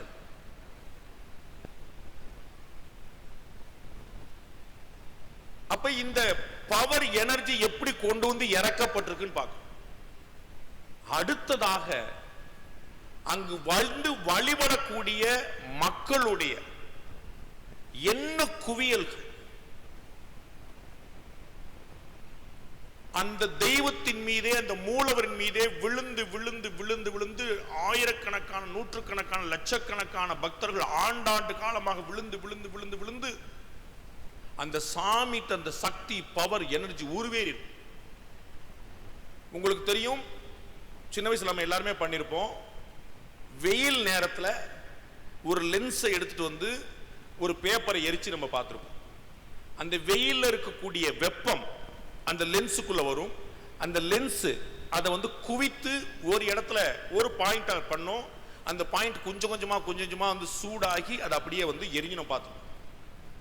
அதுபோல கோவில்ல சாமி கும்பிடக்கூடியவர்கள் ஒவ்வொருத்தரும் அந்த சாமியை பார்த்து பார்த்து பார்த்து தங்களுடைய வேண்டுதல்களை வைத்து வைத்து வைத்து அவருடைய எண்ணங்களை, பக்தியை, நல்ல உணர்வை அந்த இடத்துல சாமி மேல குவிச்சு குவிச்சு குவிச்சு வச்சு அந்த பவர் வந்து அதிகமா ஏறிக்கணும். ஏன் பழனிமலை முருகன்ட்டு அவ்வளவு பவர் இருக்கு? ஏன் திருச்செந்தூர் முருகன்ட்டு அவ்வளவு பவர் இருக்கு? ஏன் திருப்பதிக்கு அவ்வளவு பவர் இருக்கு? அதிகமானோர் போய் சாமி கும்பிடுகிறார்கள், அதிகமான பவர் ஏறுகிறது.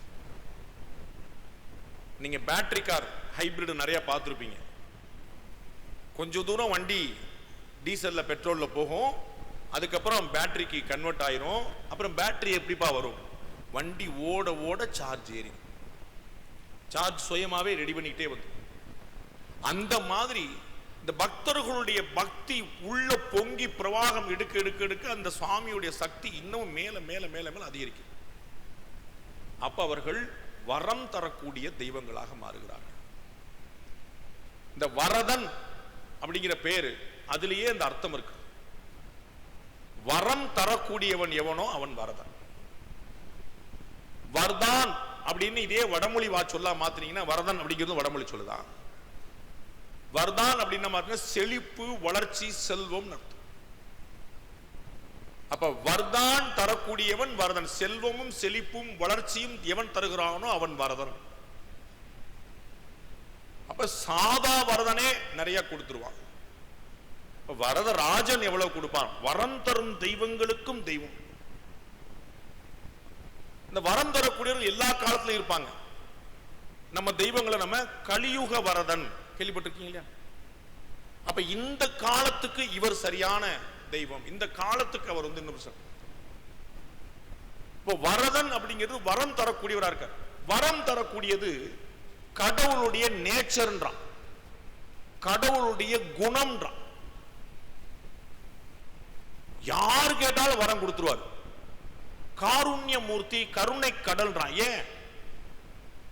தன் தலையில கை வைக்கக்கூடிய பஸ்மாசுரனுக்கே வரதன் கொடுத்தவர். உங்களுக்கு தெரியும் பஸ்மாசுரனுடைய கதை தெரியும். அவன் நான் யார் தலையில கை வச்சாலும் அவன் நெருப்புல எரிஞ்சுன்னு சாம்பல் ஆயிரணும்னு வரங்க. நம்மால் தான் சிவபெருமான் தான் எல்லாரும் கேட்டா கொடுத்துறாரு, அப்படி கொடுத்துருவாங்க. டெஸ்ட் பண்ணி பார்க்கிறேன்னு அவர் தலையிலேயே கை வச்சு அது தீட்டின மரத்துல கூறு பார்க்கிறோம் சொல்லுவோம்ல. எப்ப நீ வந்து இப்ப வரம் கொடுத்துட்ட, டிரான்ஸ்பர் ஆயிடுச்சு, அப்ப இந்த வரம் ஒர்க் அவுட் ஆகான்னு பார்க்கணும்ல. இங்க வா, உன் தலையில கை வைக்கிறேன். அப்புறம் நம்மால் ஓடி அப்புறம் மோகினி அவதாரம் விஷ்ணு பெருமாள் எடுத்து வந்து போட்டு அது ஒரு பெரும் கதை.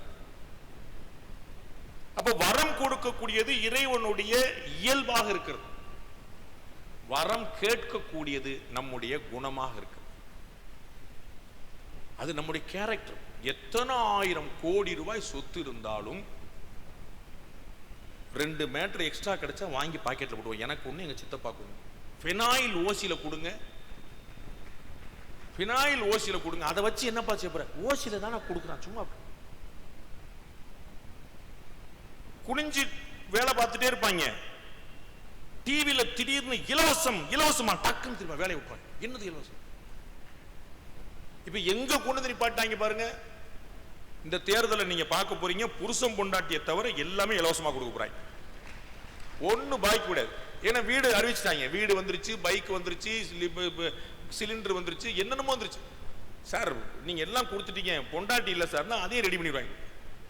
சார் புருஷன் இல்ல சார், வாங்கி அதே வாங்கி போ அப்படின்னு. அங்க அவனுக்கு பொண்டாட்டி இல்லையா, நீ அவனுக்கு புருஷன் இல்லையா போ அப்படின்னு சொல்லிட்டு அது எல்லாம் திரும்ப கலப்பு திரும்ப சந்தோஷமா இருப்போம்.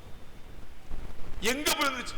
நம்ம அசர்றது இல்ல, கொண்டா கொண்டான்னு வாங்கிட்டோம். வரம் தரக்கூடிய விநாயகர் வர சித்தி விநாயகர். நம்மால் சித்தி விநாயகர் சொல்ல மாட்டான், சித்தி விநாயகர். அது ஏதோ ராதிகா டிவி சீரியல் நடிச்ச சித்தி விநாயகர் மாதிரி. வரத்தை சித்தமாக்கக்கூடிய தரக்கூடிய விநாயகர், வர சித்தி விநாயகர், வரத்தை தரக்கூடிய விநாயகர். சோ இந்த வரங்கிறத நம்ம வந்து நிறைய கேட்டுக்கோம். அப்ப கடவுள்கள் பெருந்தெய்வங்கள் வரம் தருவார்கள். என்ன நிச்சயம்? வரம் தருவாங்கிறதுக்கு என்ன உத்தரவாதம்? எனக்கு இவரை தெரியவே தெரியாது, இன்னைக்கு தான் நான் பார்க்கிறேன்னு வச்சுக்க, ஏற்கனவே பார்த்துருக்க சொல்றேன். இவர் சொல்வாரு, சார் ரொம்ப நல்ல மனுஷன், தங்கமான மனுஷன், நீங்க அவர் நம்பி நீங்க என்னனாலும் பண்ணலாம். இந்த ரெஃபரன்ஸ் என்கிட்ட வந்து அவருக்கு பெரிய மரியாதை ஏற்படுது. எனக்கு அவரை தெரிந்திருக்க வேண்டிய அவசியமே இல்லை.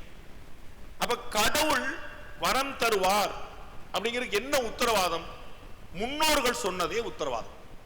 நீங்க வெளியே போறீங்க, ஒரே டிராபிக்கா இருக்கு, எதுக்கு டிராபிக்னு உங்களுக்கு தெரியாது, நீங்க நிப்பாட்டிடுவீங்க வண்டியை. அது ஆக்சிடென்டா இருக்கலாம், கட்சியுடைய யுவராஜா ஏதாவது ஊர்வலம் போயிட்டு இருக்கலாம், வேற ஏதாவது அடிதடி பிரச்சனையா இருக்கலாம், என்ன தெரியாது நமக்கு. அங்க கூட்டம் நிக்குது, வரிசையா முன்னாடி நிக்கிறவங்க எல்லாரும் நிக்கிறாங்க, நாமளும் நின்றும். அப்ப முன்னோர்கள் என்ன செய்தார்களோ, முன்னாடி இருக்கிறவர்கள் என்ன செய்தாலும் அதை அப்படியே ஃபாலோ பண்ற வழக்கம் நமக்கு. அப்ப சாமி வரம் கொடுக்குமா அப்படின்னு கேள்விக்கு நம்முடைய முன்னோடியா இருக்கக்கூடிய எங்க ஆண்டாளம்மா சொல்றா, நாராயணனே நமக்கே பறை தருவான். யாரா தருவான்னா டோன்ட் டவுட், மா சுச்ச அப்படின்னு கண்ணன் சொல்றான். சந்தேகப்படாத, கவலைப்படாத, குழப்பம் அடையாத, டவுட்டே வச்சுக்கிடாதுன்றான். நாராயணனே தருவான். யாருக்குங்க தருவான்? வேற யாருக்காவது பெரிய பெரிய ஆட்கள் கொடுத்துருவானா? நமக்கே அப்படின்னு. என்ன தருவான்? பறை தருவான். அதான் வரான்.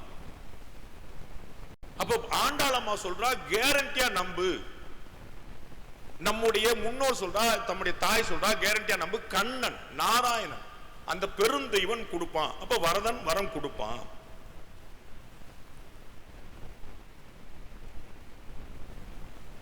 அப்ப ஏன் நான் போய் அவர்கிட்ட கேட்கணும்? அடுத்த கேள்வி, அவர் வரம் தருவார், ரைட். இப்ப நான் ஏன் போய் வரம் கேட்கணும்? இன்னொரு முன்னோடி 2100 வருஷம் நாள் சொல்றார், ஏண்டா பக்தி பண்ணணும் அப்படின்னு சொல்லி சொன்னா, ஏண்டா சாமி கும்பிடணும், ஏண்டா வரம் கேட்கணும் அப்படின்னா, கற்றதனால் ஆய பயன் என்கொள் வாளறிவன் நற்றாள் தொழாரெனில். நான் சொன்னேன் பாத்தீங்களா, படிச்சவன் தான் கேட்பான்னு. வள்ளுவர் சொல்லார், படிச்சு என்னடா மண்ணா போற, அந்த பெருந்தெய்வத்துறை காலில் விழுந்து கும்பிடல. வாளறிவன் நற்றாள் தொழாரெனில் கற்றதனால் ஆய பயன் என்கொள்ள. படிச்சு என்ன பிரயோஜனம்? அப்ப படிச்சுட்டே அப்படின்னாலே ஞானம் இருக்குது, அறிவு இருக்குனாலே முதல்ல போய் டமால்னு காலில் விழுந்துடும். உங்களுக்கு தெரியும், 50 வயதுக்கு மேற்பட்டவர்களோட பக்தி அதிகமா இருக்கும். இதற்கான காரணம் ஒண்ணு இருக்கு. 50 வயது வரைக்கும் அத்தனை பேரும் நான் உழைத்தேன் என்று நம்புவார். என்னால் இது சாத்தியமானது, கஷ்டப்பட்டு உழைச்சேன், புதுசா பண்ணேன், இந்த ஊர்ல நான் தான் இம்ப்ளிமெண்ட் பண்ணேன், கொண்டு வந்தேன். 50 வயதுக்கு பிறகு வெற்றியை ருசித்துக் கொண்டிருக்கும் போது அவர்களுக்கு தெரியும், இது நம்மால் நடந்ததல்ல, நம்மை விட கெட்டிக்காரன், நம்மை விட உழைப்பாளி 100 பேர் இருக்கிறான். உலகத்திலே பெரிய புத்திசாலி ரங்கராஜ் பாண்டேவா? இப்படிப்பட்ட பத்திரிகையாளர் தமிழ் கூறும் நல்லுலகம் பார்த்ததே இல்லையா? இல்ல, அது இல்ல உண்மை. என்னை விட 1000 மடங்கு புத்திசாலி எதிரே உட்கார்ந்து இருக்கிறார். அப்ப நான் என்ன உணர்ந்திருக்கிறேன்? எங்க அம்மா போட்ட பிச்சை நான் இங்க உட்கார்ந்திருக்கிறேன். என்னுடைய 50 வயசுல எனக்கு ஒரு தெளிவு வருது, டேய் இது நம்ம பண்ண வேலை இல்லடா. 800 பேர் அப்ளிகேஷன் போட்ட இடத்துல 5 பேர் தேர்ந்தெடுக்கப்பட்டார்கள். 800 பேர் அப்ளிகேஷன் போட்ட இடத்துல 5 பேர் தேர்ந்தெடுக்கப்பட்டார்கள். தினமலர்ல ரிப்போர்ட்டரா. அந்த 5ல நான் ஒருத்தன். 800 பேர்ல 5 பேர். அந்த 5 பேர்ல 4 பேர் இன்னைக்கு ஃபீல்டுலயே கிடையாது. ஒருத்தர் உங்க ஊர்ல இருந்தார். என் கூட சேர்ந்த 5 பேர்ல 4 பேர்ல ஒருத்தர் உங்க ஊர்ல இருந்தார். அந்த 4 பேர் ஃபீல்டே இல்ல. 26 வருஷமா இந்த வண்டியை ஓட்டிட்டு.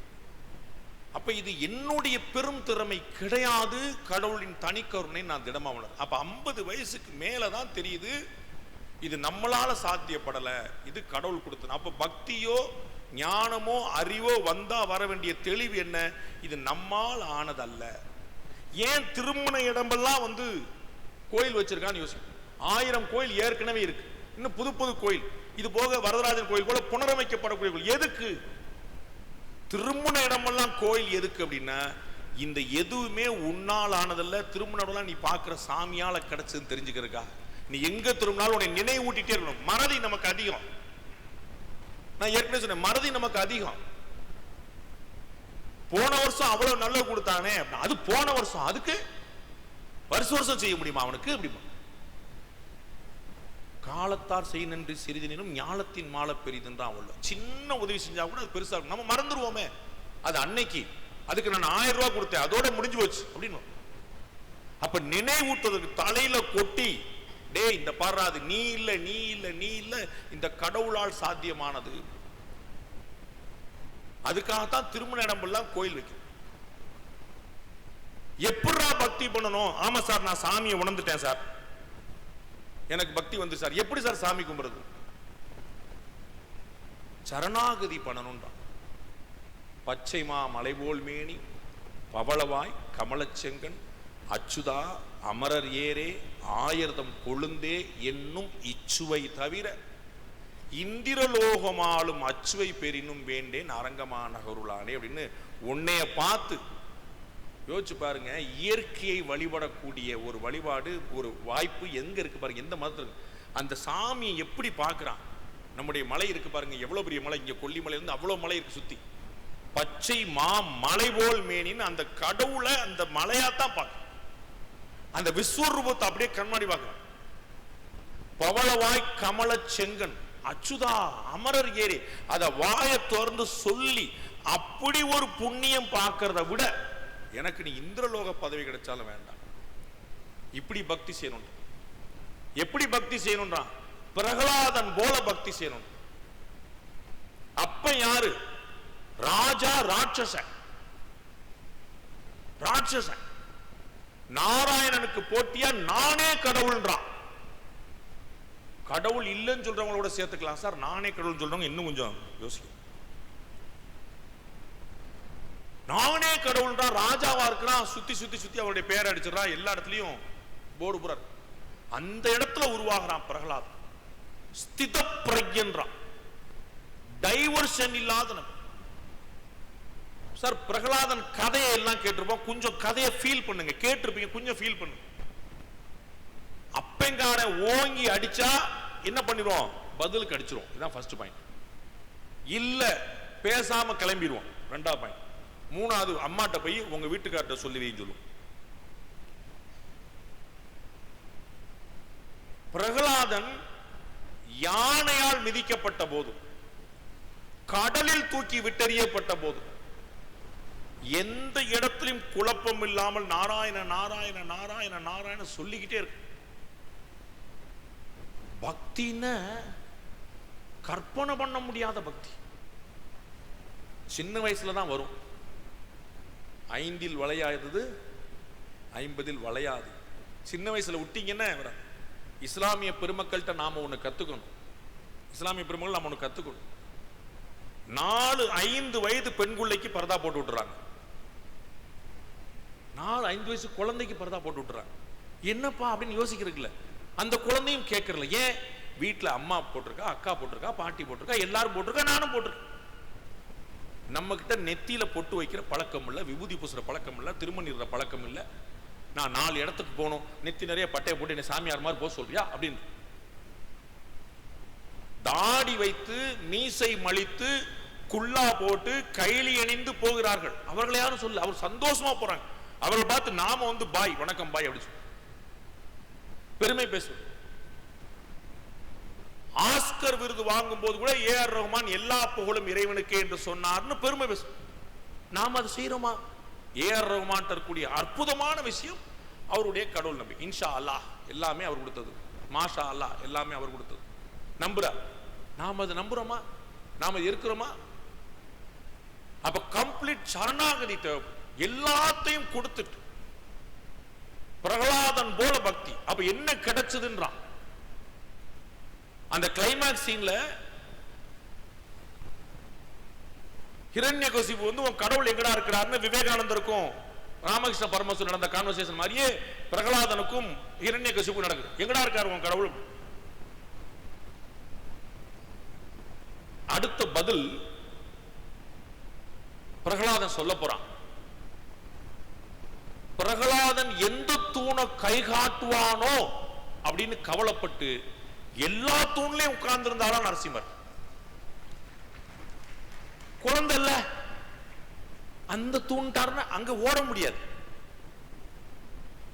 எங்கடா இருக்கார் கடவுள் அப்படின்னா சட சட சட அந்த நரசிம்மமூர்த்தி எல்லா தூண்லையும் போய் உட்கார்ந்தார்.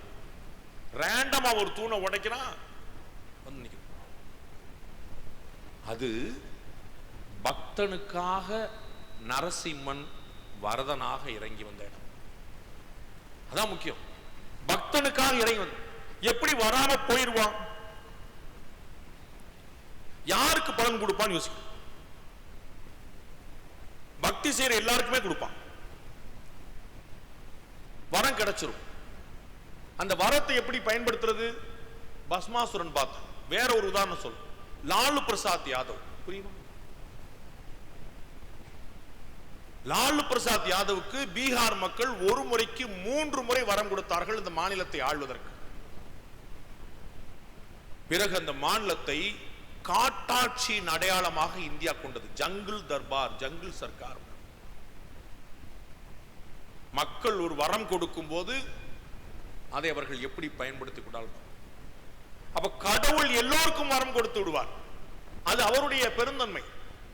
அந்த வரத்தை வாங்கக்கூடியவர்கள் எப்படி பயன்படுத்துகிறார்கள் அப்படிங்கிறது முக்கியமான கேள்வி. அப்ப அந்த வரம் கிடைக்கும். அது ஒன் டைமா இருக்கலாம், ஒன்ஸ் இன் எ லைஃப் டைமா இருக்கலாம். அதை தக்க வைக்கிறது எப்படின்னு கேட்கிறேன். எனக்கு ஒரு முறை கிடைச்சதை விடக்கூடாதுன்னு பார்க்கணும். அது எப்படி பண்றது? அங்கதான் இந்த குருமார்களுடைய வேலை நிற்குது. இன்னைக்கு இந்த சமூகத்தில் ஆயிரக்கணக்கான அறிஞர் பெருமக்கள், ஞானிகள், தபஸ்விகள் இருப்பார்கள். இந்த ஈரோட்டு மண்ணிலே இருப்பாங்க. நமக்கு அவர்களை தெரியாது. தெரிந்தாலும் நம்ப மாட்டோம்.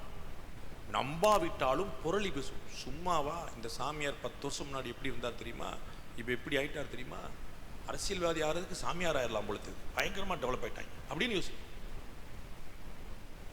பிரபலமான சாமியார்கள் இருந்தா மேல மேல போய் பாஞ்சு விடும். யோகிராம் சுரத்குமார் போல கடைசி வரைக்கும் தன்னை பிச்சைக்காரன் என்று கருதுவர்களை நம்ம அடையாளம் காண முடியாமல் உட்கார்ந்திருக்கும். ஏனென்றால் ஞானிகளை அடையாளம் காண்பதற்கு ஒரு ஞானம் வேண்டும். தெரியுங்களா? நம்ம அது எப்படி தெரியும்? இந்த தங்கம் நல்லதா, இது கையில போட்டிருக்கிறது தங்கமா, இந்த தங்கம் நல்ல தங்கமா, சுத்த தங்கமா,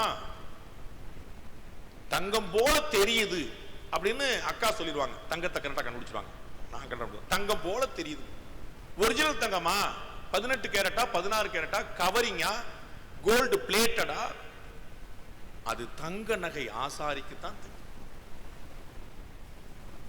அப்ப கடவுளை எப்படி ஏற்பது, எப்படி வழிபடுவது, அவருடைய அருளை எப்படி பெறுவது, பெற்ற அருளை எப்படி தக்க வைப்பது குருமார்கள் மூலமாகத்தான் சாத்தியம். அவர்கள் மூலமாகத்தான் நாம் புரிந்து கொள்ள முடியும். அதை புரிந்து கொள்ளக்கூடிய சக்தியும் பக்தியும் நமக்கு குறைக்கும். நேரடியாக நானே கடவுளோடு தொடர்பு கொள்வேங்கிறது விபூதி. அது ஜென்ம ஜென்மமா தொடரக்கூடிய பக்தியுடைய விளைவாக இருக்கலாம். நம்முடைய அஞ்ஞானத்துக்கு சாத்தியம். அப்ப குருமார்கள் மூலமாக இந்த பக்தியை நம்மால் தக்க வைக்க முடியும். கடவுள் நல்லது மட்டும்தான் கொடுப்பாரா? கெட்டது நடந்துறது இல்லையா? கெட்டது நடக்கும். நான் ஏற்கனவே சொன்னேன், பெருமைக்கும் ஏனை சிறுமைக்கும் வள்ளுவர் சொன்னார், தத்தம் கருமமே கட்டளை. கடவுள் கண்ணாடி போல, கடவுள் வங்கி போல. நீங்கள் அதிகமாக முதலீடு செய்தால் வங்கி வட்டி கொடுக்கும். நீங்கள் அதிகமாக கடன் வாங்கினால் வங்கி வட்டி எடுக்கும். நீங்கள் அதிகமாக நல்லது செய்ய செய்ய உங்களுடைய புண்ணிய கணக்கு கூடிக்கொண்டே போகும். நல்லா இருக்கா, ஒரு பிரச்சனை இல்லை அப்படின்னு நீங்க அதிகமாக கெடுதல் செய்ய செய்ய உங்களுடைய மைனஸ் கணக்கு, பாவ கணக்கு கூடிக்கொண்டே போகும். இவ்வளவுதான். பேங்க் மாதிரி நீங்க லோன் வாங்குறீங்களா, டெபாசிட் போடுறீங்களாங்கிறது உங்களுடைய கையில் இருக்கு. ராவணனுக்கும் கருணை செய்தான் ராமன். என்னங்க அநியாயமா இருக்கு. ராவணனுக்கு போய் கருணை செய்யலாமா அப்படின்னா, வியாக்கியாத கர்த்தாக்கள் நம்முடைய குருமார்கள் ஒரு வரி சொல்றாங்க. நாம எல்லாம் ராம ராம ராம ராமன் சொல்றதை விட நம்ம பத்மநாபனுடைய போன்ல எப்ப தான் ராம ராம, யார் போன் அடிச்சாலும் அவருக்கு புண்ணியம் கூட்டிகிட்டே இருக்கும். நம்ம எல்லாம் போன் அடிக்க அவருக்கு புண்ணியம், ராம ராம ராம ராமன் வந்துகிட்டே இருக்கும். அந்த ராம நாம ஜபத்தை கேட்க கேட்க கேட்க புண்ணியம் இல்லையா? ராம நாமத்தை சொல்ல சொல்ல புண்ணியம். ராமனுடைய பக்தர்கள் ராமநாமத்தை சொன்னதுக்கு குறைவில்லாம இந்த ராவணை எப்படியாவது இந்த ராமனை காலி பண்ணும், எப்படியாவது ராமனை கொண்டுணும், எப்படியாவது ராமனை ஒழிச்சிடணும், எப்படியாவது ராமனை என்ன பண்றேன் ராம ராம ராம ராமன் அவன் சொல்லிக்கிட்டே இருந்து. மேல இருக்கிறவன் மொத்தம் எத்தனை தடவை ராம பேரை சொன்னான், அவ்வளவுதான் அக்கௌண்ட் எழுத வேண்டும். அவன் நல்லதா சொன்னா கிடையாது. ராமங்கிற பேரை 1008 முறை சொல்லிட்டான் சார், புண்ணியம் அப்படி டிக் பண்ணிட்டான். அப்ப என்ன ஆச்சுன்னு கம்பர் சொல்றார், ராமன் வில்லை எய்திட்டான், அம்பை எய்திட்டான், வில்லை எடுத்துட்டான், அம்பை எய்திட்டான், ராவனை விழுந்துட்டான், உயிர் பிரிஞ்சிருச்சு. உயிர் பிரிஞ்ச பிறகு எழுதுறார், வெம்மடங்கள் வெகுண்டனைய சினமடங்க மனமடங்க வினயம் வீய தெம்மடங்க பொருதடக்கை செயலடங்க மயலடங்க ஆற்றல் தேய தம்மடங்கு முனிவரையும் தலையடங்க நிலையடங்க சாய்ந்த நாளின் மும்மடங்கு பொழிந்தன அம்முறை துறந்தான் உயிர் துறந்த முகங்கள். யானை மாதிரி சிங்கம் மாதிரி இருந்த அந்த தோள்கள் அடங்கி போயிருச்சு. பெண்கள் மீது அவன் கொண்டிருந்த காதல் அடங்கி போயிருச்சு, காமம் அடங்கி போயிருச்சு. என்னை மாதிரி பெரிய ஆள் யாரும் தெரியாது தெரியுமா, கிடையாது தெரியுமா சொல்லி இந்த அகம்பாவம் அடங்கி போயிருச்சு. எல்லாமே அடங்கி அடங்கி அடங்கி போயிருச்சு. நம்ம என்ன சொல்றோம், அடக்கம் பண்ணியாச்சு, எல்லாமே அடங்கிருச்சு. கம்பர் சொல்றார், ராவணனுக்கு எல்லாமே அடங்கிட்டு அடங்கிட்டு அடங்கிட்டு அடங்கிட்டு அடங்கிட்டு போயிருச்சு. ஆனால் முகம் மட்டும் மும்மடங்கு பொழிந்ததான். ஏற்கனவே ராஜாவா உயிரோடு இருக்கும்போது நம்ம என்ன சொல்லுவோம், ஆக்சுவலா இறந்து போனா சவக்கலை அப்படிமோ. இறந்து போன முகத்துல உயிர் இருக்காது. உயிர் இல்லை நம்ம சொல்லுவோம், என்னடா உயிரே இல்லை அப்படின்னு படம் வரையும்போது சொல்லுவாங்க, உயிரே இல்லை. அந்த லைஃப் இருக்கணும். பாடி இருக்கும், லைஃப் இருக்காது. கம்பன் சொல்றான், அந்த பாடியில உயிர் இருந்ததை விட 3 மடங்கு பொழிந்ததான். ஏன்?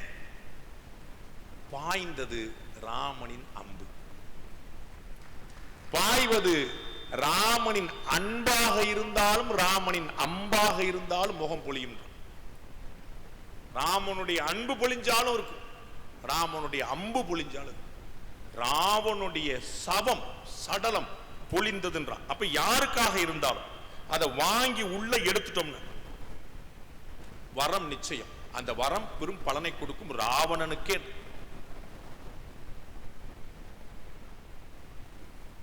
அப்படி ஒரு பக்தி நமக்கு சாத்தியப்படுமா? நம்மகிட்ட அப்படி ஒரு பக்தி வந்துருமா? எல்லாத்தையும் சரணடைஞ்சு போய் கொடுக்குற அளவுக்கு பக்தி வந்துருமா அப்படின்னா, இன்னொரு பாசுரத்துல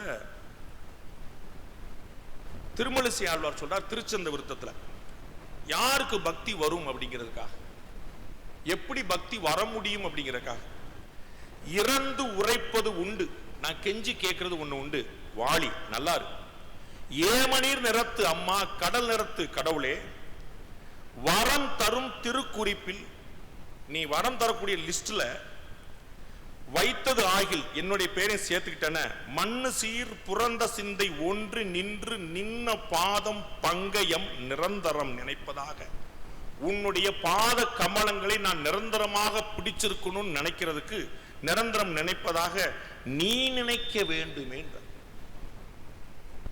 நான் உன் பாதத்தை பிடிச்சே இருக்கணும்னு நீ எனக்கு நினைவுபடுத்து, நீ நினைச்சாதான்ப்பா நானே பிடிக்க முடியும். அந்த பக்தி நமக்காக, அந்த பக்தி நமக்கு வரணும்னு அவன் அருள வேண்டியது, எனக்கு இந்த நினைப்பு வரணும்னு நீ வரணும். சார் ரொம்ப கஷ்டமான சமாச்சாரமா நீங்க சொல்லிட்டு போறீங்க, உங்க பேச்சை பார்த்தா ரொம்ப சீரியஸா இருக்குது, இதெல்லாம் நடக்கிற விஷயம் கிடையாது. எங்க பொண்டாட்டி விளக்கேற்றுவா, எனக்கும் சேர்த்து சாமி கும்பிடுறா, சாமி கும்பிடும்போது தாலியை சேர்த்து கும்பிட்டுக்கிறா, எனக்கு வந்து இன்னும் பிரச்சனை கிடையாது, ஐ எம் ஹாப்பி சார் அப்படின்னு அப்படி கஷ்டப்படுற குரூப் ஒன்று இருக்கு. இது தெரிஞ்சு அதையும் எளிமைப்படுத்திட்டான், அதையும் எழுதி முடித்தான்.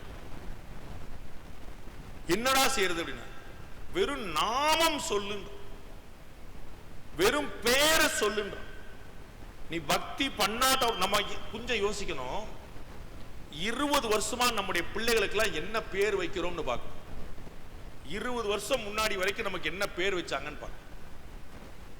கருப்பண்ண கவுண்டர் அப்படின்னா கருப்பண்ண சாமி, கருப்பண்ண சாமி, அது என் பொண்ணு, என் பையன், என் பேரன், அவன் கருப்பண்ண சாமி. என் பிள்ளை எனக்கு சாமி தான், எனக்கு பிள்ளையா பிறந்திருக்கான், பேரனா பிறந்திருக்கான்.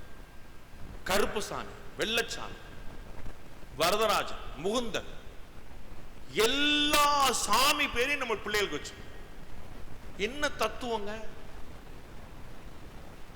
மறந்து போய் பிள்ளைய பேரனை கூப்பிட்டாவது உன் அக்கௌண்ட்ல புண்ணியம் ஏறும்டான்னு நான் ராவணனுக்கு சொன்னேன் பாத்தீங்களா? கருப்பண்ணா கருப்பண்ணா, கருப்பா கருப்பா கருப்பான்னு கூப்பிட்டு, மணிகண்டா மணிகண்டான்னு கூப்பிட்டு, முருகா பாலமுருகா கந்தா அப்படின்னு என் பையனை கூப்பிடுறத கூப்பிட்டு கூப்பிட்டு கூப்பிட்டு அந்த புண்ணியத்துல அவர் வந்து நம்மளைத்தான் கூப்பிடுறாரு, அவர் பாவம் நம்மளைத்தான் கூப்பிடுறாரு, அக்கௌண்ட்ல ஏத்திட்டே இருக்கும். இன்னைக்கு என்ன பேர் வைக்கிறோம்? நான் எதுவும் சொல்லல. இஷ்ஷி இல்லாம ஒரு பேர் நீங்க கண்டுபிடிச்சீங்கன்னா பெரிய விஷயம். தினேஷ், முகேஷ், விகேஷ், ரகேஷ், SH. நீங்க என் பையனுக்குலாம் நான் கருப்பண்ணலாம் வைக்க மாட்டேன், சும்மா அதெல்லாம் உங்க தாத்தாவோட வச்சுக்கோ, வைக்க மாட்டேன்றோம். ஆனா என்ன சொல்றான்? சங்கீர்த்திய நாராயண சப்த மாத்திரம் விமுக்த துக்கா சுகினோ பவந்து. நாராயண நாராயண நாராயண நாராயண நாராயண நாராயண நாராயண நாராயண சொல்லிக்கிட்டே இருந்தா போதும், உன்னுடைய அத்தனை துக்கங்களும் சுகமாக மாறும். துக்கம் போகாது, துக்கம் போயிரும், சுகம் வந்துடும். விமுக்த துக்கா சுகினோ பவந்து. சார் வடமொழியில சொல்றீங்க, நமக்கெல்லாம் சரி வராது, நாங்கெல்லாம் தமிழ் திராவிட மண், அதனால நீங்க வந்து தமிழ்ல ஏதாவது சொல்றதா இருந்தா சொல்லுங்க. திருமங்கை ஆழ்வார் பெரிய திருமொழியில சொல்றார், என்னடா இந்த நாராயணன் பேரை சொன்னா என்னடா வரம் தருவான், என்ன தந்துருவான்? குலம் தரும். குலம் எப்படி தர முடியும்? நான் தான் பிறந்துட்டேனே, என்ன குலம்னு எனக்கு தெரியுமே, அப்புறம் எப்படி குலம் தர முடியும்? நீ பிறந்தது என்ன குலமாக இருக்கலாம், நீ சேர்றது நல்ல குலமா இருக்கணும். சத் சங்கம் சொன்னேன், நல்ல மனிதர்களோடு சேரணும். எவ்வளவு கீழ்நிலை இருந்தாலும் மேல வந்த முடியும். 1008 உதாரணங்கள். 12 ஆழ்வார்கள் 2 பேர் தான் பிராமின், 10 பேர் பிராமணர்கள் கிடையாது. பிராமணர்கள் பத்தி நினைச்சிடாதீங்க. சோ பிறப்பு என்பது குலம் என்பது அதுவல்ல, குலம் என்பது வளர்ப்புன்றான். நம்ம திட்டம் என்ன சொல்றோம்? இதான் உங்க ஸ்கூல்ல சொல்லி கொடுத்தாங்களாடா, இப்படிதான் உங்க அப்பா அம்மா வளர்த்தாங்களாடா, இவன் செய்யற சேட்டைக்கு அப்பா அம்மாக்கு திட்டு, ரைட்? அப்ப குலம் தரும்ன்றான். அடுத்து செல்வம் தந்திடும். இந்த செல்வம்ங்கிற வார்த்தை ரொம்ப முக்கியம். நம்ம எல்லா செல்வத்துக்கு ஒரு பொருள் தான் வச்சிருக்கோம். செல்வம்னா பணம் இல்ல, செல்வம்னா பாசிட்டிவிட்டி, செல்வம்னா நம்பிக்கை, செல்வம்னா வளர்ச்சி. கல்யாண பத்திரிகை என்ன போடுவீங்க? திரு வளர் செல்வன், திரு வளர் செல்வி. செல்வம்னா பொருள், செல்வம்னா மகிழ்ச்சி, செல்வம்னா எல்லா பாசிட்டிவான விஷயங்களும் சேர்ந்து செல்வம். பணம் வரும் போயிரும், செல்வம் போகாது. அதுதான், போகாம இருந்தா தான் அதுக்கு பேர் செல்வம், போனா அதுக்கு பேர் பணம். அந்த செல்வம்ங்கிறது அசெட், சொத்து, சம்பாதிப்பு. அதனால்தான் கேடில் விழிச்செல்வம் கல்வி ஒருவருக்கு. கல்வியை செல்வமாக்குனா போகாது. ஒரு முறை படிச்சா திருமுறை யாராலும் அழிக்க முடியாது. யாராலும் அழிக்க முடியாதது எதுவோ அது செல்வம். பணம் அழிக்க முடியும், யாரால் அழிக்க முடியாது. செல்வம் தரும். அடியார் படுதுயர் ஆயினவெல்லாம். துயரம் படாத மனிதர்கள் இல்லை, எல்லாருக்கும். அடியார் படுதுயர் ஆயினவெல்லாம் நிலம் தரம் செய்யும்ன்றான். தரமட்டம் ஆக்கிடும். துயரம் இல்லாம இருக்காது. நல்லா புரிஞ்சுங்க. முன்னாடி ஒரு வரி சொன்னேன், விமுக்த துக்கா சுகினோ பவந்துன்னா. துக்கம் இருக்கும், அதுதான் சுகமாக மாறும். ரைட்? இங்க வந்து என்ன சொல்றான்? படு துயர் எல்லாம் நிலம் தரம் செய்யும். துயர் இருக்கும், அந்த துயர் தரைமட்டமாகும். ஏன்? இந்த துயர்ங்கிறது, இந்த துக்கம்ங்கிறதும் நம்ம மட்டும் இப்ப மட்டுமே கொண்டு வந்ததல்ல, 7 ஜென்மத்துக்கும் வந்தது. நம்ம முன்னாடி முன்னாடி முன்னாடி எப்பயோ தெரியாம அது எல்லாம் வந்து அது அத்தனையுமே அழிச்சு நிலம் தரம் செய்கின்றான். நீள் விசும்பருளும். வானத்தை உனக்கு கொண்டு வரும். வானத்தை இல்லை, அந்த வானத்தில் இருப்பவர்களுக்கான இடம் வானவர்கள்னு சொல்லுவோம். நம்ம வந்து முன்னோர்களை நம்ம மேல இருக்கிறாங்க அப்படின்னு சொல்லி அந்த மாதிரியான ஒரு அற்புதமான இடத்தை, சொர்க்கத்தை கொடுக்கும்ன்றான். வளம் பெரும் நிலம் அளிக்கும்ன்றான். நிலம் அளிக்கும்னு சொல்லியிருக்கணும், பெருநிலம் அளிக்கும்னு சொல். அது நிலத்துக்கும் பெருநிலத்துக்கும் என்ன வித்தியாசம்? எத்தனை 1000 ஏக்கர்ல பண்ணையம் பண்ணாலும் 6 அடி தான். எத்தனை 1000 ஏக்கர்ல பண்ணாலும், எத்தனை வருஷம் ராஜாவா இருந்தாலும், எத்தனை வருஷம் முதலமைச்சரா இருந்தாலும், எத்தனை உகத்தை ஆண்டாலும் 6 அடி தான். அது நிலம். ஆனால் மறைந்து இத்தனை ஆண்டுகள் ஆன பிறகும் ஒரு காமராஜர் ஆட்சியை கொண்டு வருவோம் தான் சொல்றாங்க. அதான் பெருநிலம். உங்களுக்கு புரியுங்களா? அந்த பெருநிலம் என்னன்னா, அது வந்து நிலப்பரப்பு அவர் கடந்த பிறகும், அவர் காலத்துக்கு பிறகும் பேசப்படும் நிலப்பரப்பு. அது பெருநிலம் அளிக்கும். சாதாரண நிலமலை இருக்கிற நிலமலை இல்லை. வளம் தரும். எது சரியோ அதை தரும். வளம் இல்ல, வளம். ரைட்? எது சரியோ அதை தரும். அப்படியே லிஸ்ட் போட்டே வர்றான். மற்றும் தந்திடும். இந்த எக்ஸெட்ரா அதர்ஸ் எல்லாத்தையும் தரும். எதை பாக்கி ஏதாவது வச்சிருந்தீங்கன்னா, சார் அது தருமா சார், நல்ல ஒய்ஃப் கிடைக்குமா சார், நல்ல குழந்தை கிடைக்குமா சார், இது எல்லாம் மற்றும் தந்திடும். பத்தல. பெற்ற தாயினும் 1000 செய்யும். பெத்த தாயை விட என்னெல்லாம் முடியுமோ அவள். அப்படி ஒண்ணு இருக்க முடியுமா? என்ன தாயை விட ஒண்ணு இருக்க முடியுமா? அந்த தாயும் சேர்ந்து சரணாகதி அடைகிற இடம் அந்த கடவுள்ங்கிறனால தான் தாயினும் ஆயினவெல்லாம் செய்யும். நாம மட்டும் போகிற இடம் அல்ல, நம்முடைய தாயும் சரணாகதி அடைஞ்சிருக்கிற இடம். பெற்ற தாயினும் ஆயினம். பெற்ற தாய்க்கு இப்ப என்ன தேவைன்னு தெரியும். உங்களுடைய கண்ணீர், உங்களுடைய கதறல், உங்களுடைய குரல் குழந்தைகளுக்கு, தாய்க்கு தெரியும். குழந்தை அழுதான்னா எதுக்கு அழுறா? எறும்பு கடிச்சு அழுறாளா, அண்ணன் கிள்ளி விட்டு அழுறானா, அக்கா மிட்டாயை பிடிக்கிட்டு போயிட்டாளா, எதுக்கு அழுறான்னு அழுகையை பார்த்தோன்னே தெரியும். ஆனா கடவுளுக்கு மட்டும்தான் அழுகாமலே தெரியும். அவனுக்கு என்ன தேவைன்னு அவன் மனசை பார்த்தாலே தெரியும், ஆளை பார்த்தாலே தெரியும். என்னடா ஒரு மாதிரி இருக்க, தாடி வச்சுட்ட, சும்மா அப்படின்னா ஒண்ணும் இல்லைன்னு. நமக்கு தாடி வைக்க வேண்டியது இல்லை, நீட்டலும் மலித்தலும் வேண்டான் அவனுக்கு தெரியும்ன்றான். பெற்ற தாயினும் ஆயினும் செய்யும். நலம் தரும் சொல்லை நான் கண்டு கொண்டேன், நாராயணா எனும் நாமம். இந்த நாராயணா அப்படி சொன்னா போதும் இவ்வளோ பெரிய லிஸ்ட் போடுறோம். அப்ப இவ்வளவு கொடுக்கக்கூடிய இந்த விஷயத்தை பிடிக்காம வேற எதை பிடிக்க போறீங்க? வெறும் நாம சங்கீர்த்தனம். நாம சங்கீர்த்தனம் எப்ப செய்யணும் அப்படின்னு உட்கார்ந்து இருக்கும் போது, தூங்கும் போது மந்திரம் அல்ல அது. படுத்துக்கிட்டே ட்ரெயின்ல போய்கிட்டே குளிச்சுக்கிட்டே கூட சொல்லலாம். 24 மைண்ட்ல ரோமிங் ஆயிட்டே இருக்கலாம், எந்த குறையும் கிடையாது. நீங்க ஒரு மந்திரமாக இருந்தால் அது இப்படித்தான் சொல்லணும். உச்சரிப்பு வரைக்கும் முக்கியம். வேதங்கள் பார்த்திருப்பீங்க, பாப்பா ஸ்லோகம் சொன்னா இந்த ஸ்லோகங்கள்லாம் வைப்ரேஷன்ஸ், அதெல்லாம் வந்து ஒரு அதிர்வுகள். நம்ம சொல்லுவோம்ல, அங்க போனேன் நல்ல வைப்பு, இந்த பிள்ளைகள்லாம் சொல்றாங்க ஒரே வைப்பு சார் அங்க போனேன். அந்த வைப்ரேஷன் தான் முக்கியம். அந்த வைப்ரேஷன் தான் எல்லாமே. இந்த ஒட்டுமொத்த உலகமும் வைப்ரேஷன்ல இயங்கக்கூடியது. அப்ப மந்திரங்களை ஒரு வைபோட சொல்லணும். அது எப்படி உச்சரிக்கணுங்கிற கணக்கு பல்லு போனவன் சொல்லக்கூடாது, வெத்தலை போடுறவன் சொல்லக்கூடாது, அப்படி கணக்கு இருக்கு. ஏன்னா உச்சரிப்பு மாறும், அர்த்தம் மாறும், வேற விபரீதங்களை கொடுக்கும். அப்படி இல்லைன்றான் இந்த நாம ஜபம். அது நாராயணனோ, கோவிந்தனோ, சிவனோ, வரதனோ, ராமனோ, எந்த நாமமாக இருந்தாலும் அது முழுக்க முழுக்க சொல்லிக்கிட்டே இருந்தா போதும், சொன்னாலே போதுன்றான். இதற்கு மேல எளிமையா என்ன கொடுத்துட முடியும்? அந்த சொல்றதுல எல்லாத்துக்கும் வந்து ஒரு பாவம் வேணும், ஒரு அனுபவம் வேணும், உணர்வு வேணும். இவ்வளவு சொத்துக்கு பிறகும், இவ்வளவு மகிழ்ச்சிக்கு பிறகும் தொண்டரடிப்பொடி ஆழ்வார் எழுதுறார். நம்ம எல்லாருமே ஃபீல் பண்ணிருப்போம், அதை வந்து வரிகளா மாத்துறார். பெரும் குடும்பத்துக்கு பிறகும், பெரும் சொத்துக்கு பிறகும், நிறைய வெற்றிகளுக்கு பிறகும் எல்லோருக்கும் ஒரு தனிமை சூழும்.